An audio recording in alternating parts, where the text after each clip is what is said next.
నా యొక్క బండి వచ్చేసి 125 సీసీకి సంబంధించింది. నేను ఎప్పుడైనా బండి ఆయిల్ చేంజ్ చేయాలంటే కంపల్సరీ 2500 కిలోమీటర్ నుంచి 3000 మధ్య బండి ప్రయాణం చేసినట్లయితే నేను ఇంజన్ ఆయిల్ని చేంజ్ చేయడం జరుగుతుంది. ఎందుకు చేస్తానంటే ఏ బండి ఇంజన్ ఆయిల్ అయినా సరే 3000 లోపే మనం వాడుకోవాల్సి వస్తుంది. నేను వాడేది తెలంగాణలో కాబట్టి ఇక్కడ 10 డిగ్రీస్ టు 30 డిగ్రీస్ లోపలనే ఉంటుంది ఉష్ణోగ్రత. ఇది వర్షాకాలం కాబట్టి. అదే చలికాలంలో అయినా ఇదే సెట్ అవుతుంది. కానీ సమ్మర్ వచ్చేసరికి అంటే సమ్మర్లో మనం వాడాల్సింది ఏంటంటే 10 డిగ్రీస్ టు 40 డిగ్రీస్ మధ్యలో ఆయిల్ని మనం ఎంచుకుంటే చాలా మంచిది. ఎందుకంటే ఆయిల్ యొక్క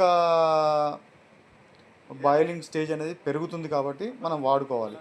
సో ఎవరైనా మన బండి మంచిగా ఉండాలంటే కంపల్సరీ ఆయిల్ మాత్రం 2500 లోపే అనగా 3000 లోపే కంపల్సరీ మనం చేంజ్ చేసుకుంటే బాగుంటుంది.